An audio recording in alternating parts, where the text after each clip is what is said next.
Good morning, girls. I hope all of you are fine. We are going to take lesson number 4, Data and Network Security.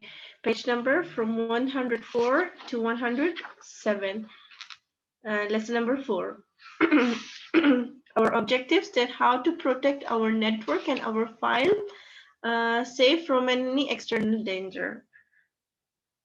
So the first thing, we already know that what is the importance of security. Your wireless network, especially wireless network, means you can say your Wi-Fi network using wireless protected access encrypted protocol. But why it is very important and what could happen?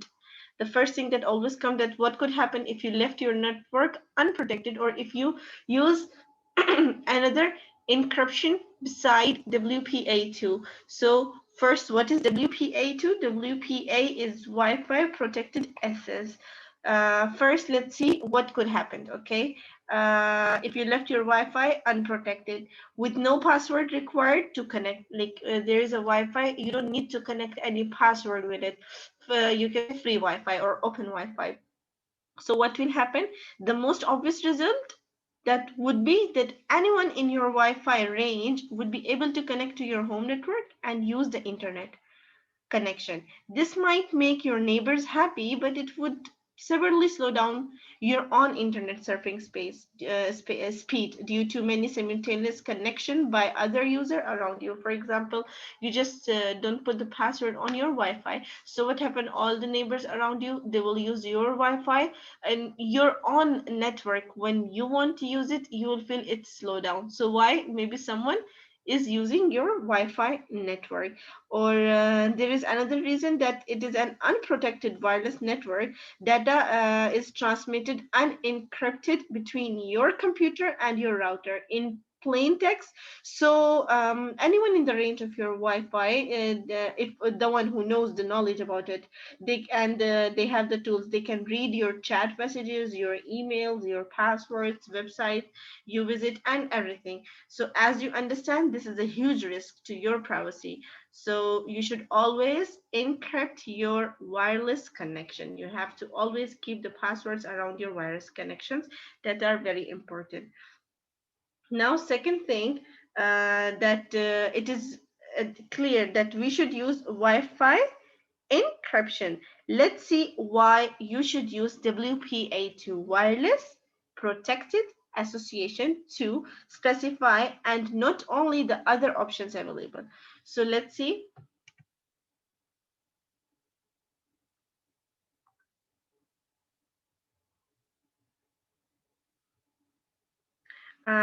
Like if you browser around your router wireless setting, if you want to check the wireless setting, your router setting, uh, you will probably see that it is offer the following wireless security. You will find this security at the back of your wireless routers, you can say.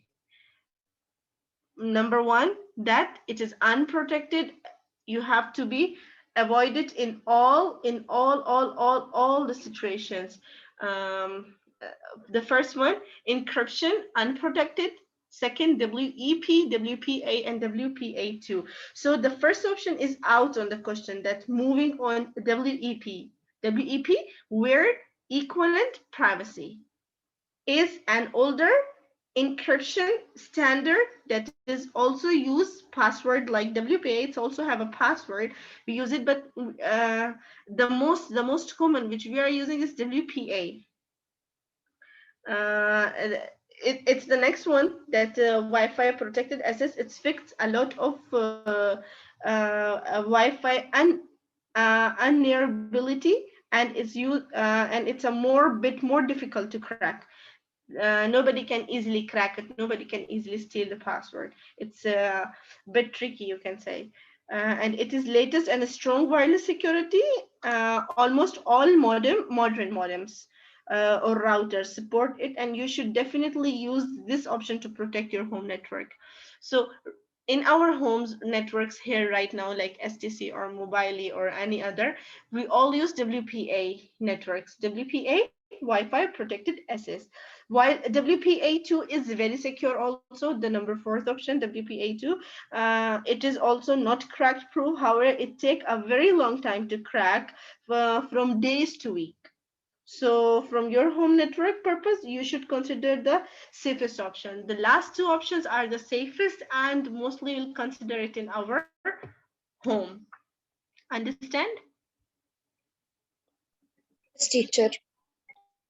Okay, now the user account. What is a user account? Like whenever you turn on the window, you will see the first thing comes as a user.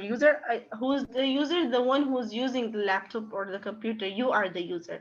Now, what we can do, we can create more than one user account in one laptop. For example, two people are using same laptop in the home.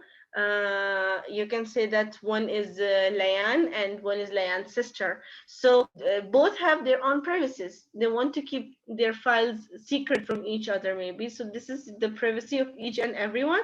So both of them, what they do in one laptop, they create two windows, two user windows with different passwords. So when Layan turn on the laptop, she enters in her user, and the same thing when her sister turn on the laptop, she enters in her user. Same thing as you can say, like if you guys watch Netflix, have different users. For example, you buy the Netflix with four sharing, so you have four users. So same thing, laptops, they can have also more than one user. So if you have a computer, this is the use by more than one person, you should create a different user account for each one. What is the advantage of using different user accounts? Are many. First, each user has his own desktop, and that can be personalized according to the user's need. You have your own desktop, whatever you want, you don't want, you can easily do the setup here. Each user has his or her own file that only they can access from the account. Maybe you have some school documents, you don't want your sisters to touch it, so on your desktop you can keep it safe. And also a user's file, you can keep it private, and the password, there must be, you must set up the password to create the user account. To creating users account, always you will go to your start button, and here you can easily search about your manage accounts. So where you get the options user accounts, you can write user account and search it, and you will get the option that how can you create another user account. This is now my window is one user account, but if it is two user account, then here you got the options that do you want to switch it to other user and the name of your user and the other person's user. Window now, but they say that the window, they offer two types of user account. The first one, standard user account, and second, administrator account. Now what is a standard user account? Standard user account can use the computer program and perform most every task in a computer, like surfing, sending, receiving emails, using office applications, create documents and save them. This is the standard. As you can say, this is like what we are using now. Administrator account is unrestricted account that can do anything on a computer, even break it. Administrator can, for example, install new program on a computer, create or delete the user. For example, I'm the one owner of the computer. So what I do, I'm the administrator account. I give permission to my sisters. Yes, yeah, she can open her own user account, but whenever I want, I can delete her account. It's all in my hand. Yeah, but it's not I can access her work. Um, or, I can see, I can open her files, I can see the file, but she can also keep her privacy. It's like two accounts, one standard that everyone is the owner by their own account, one administrator, you are the owner of both accounts, but you give the permission to the other person that they can use it.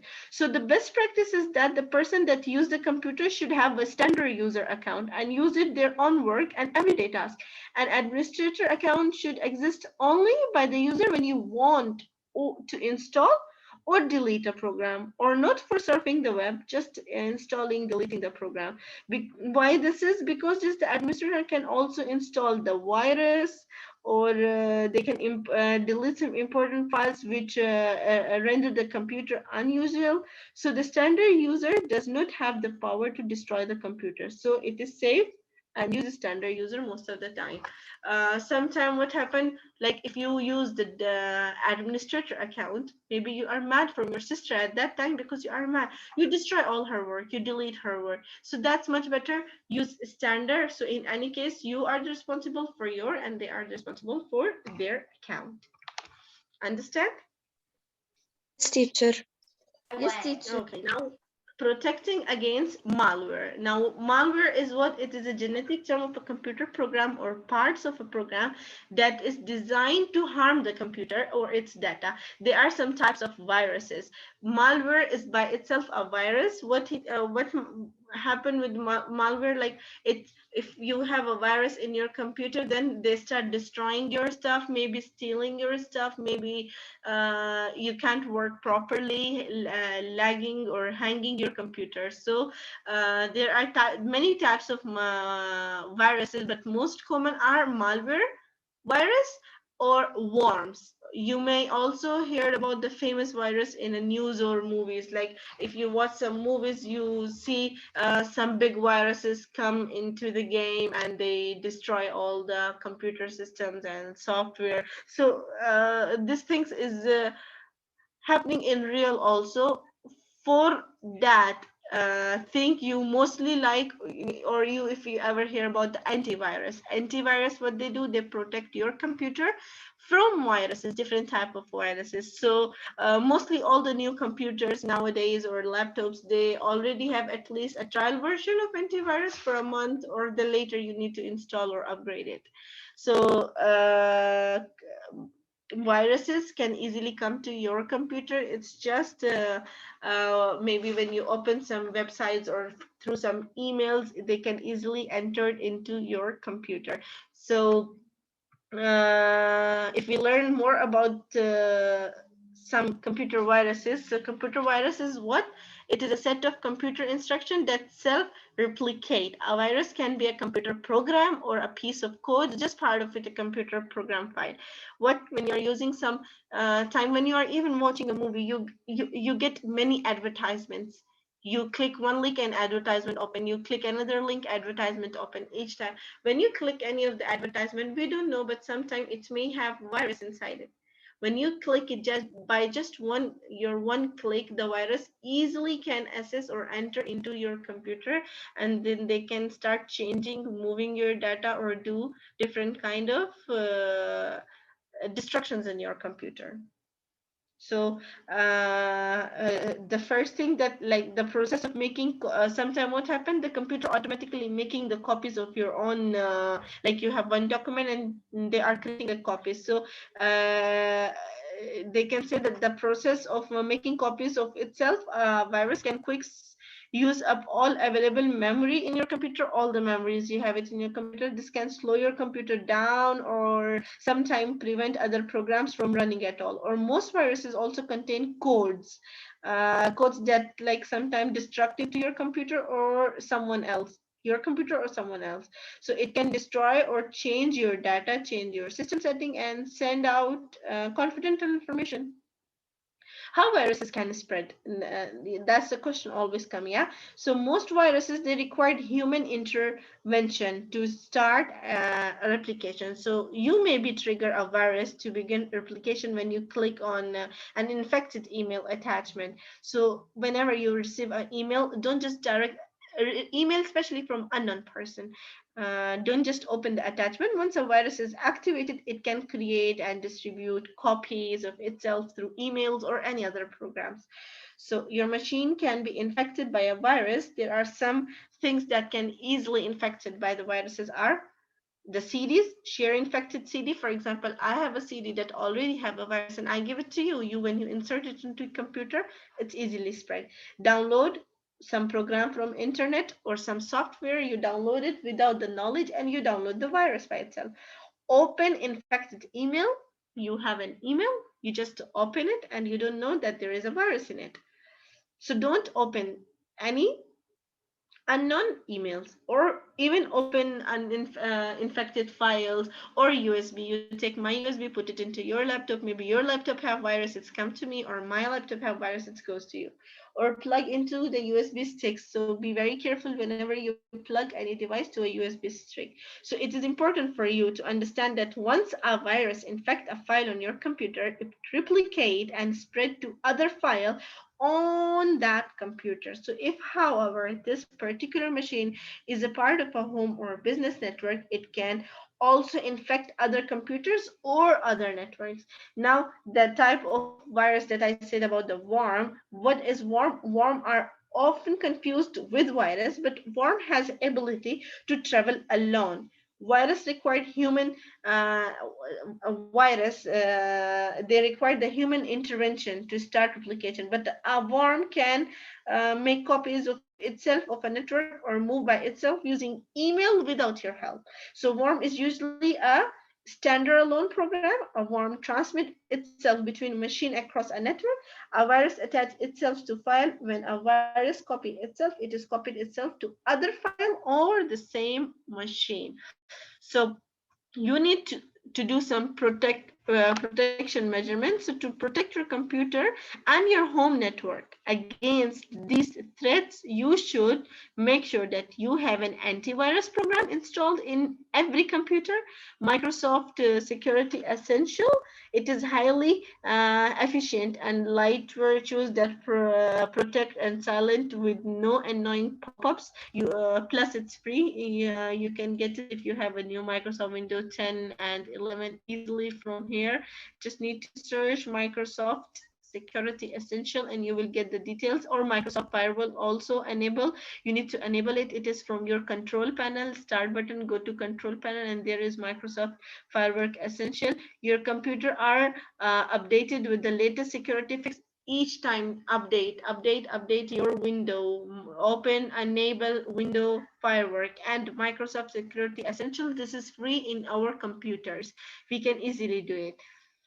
So why do you think that you have a virus? How you will know it? So if your antivirus software found a virus in your computer, it might be false alarm.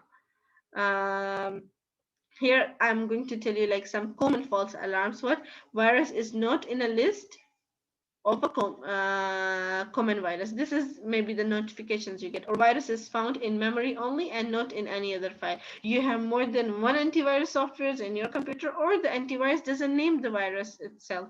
So the computer is very slow, hard disk drive light seems to blink off on a particular reason, or USB flash disk can't be written or read, and when you attach it you can't find it, or strange web pages appear on the screen by themselves, strange advertisements come. So if you have one of the any of that problem in your computer, so you think that it is a virus, then you may be wrong, or you may just have a problem cause your computer hardware, software, or just error that have been made it.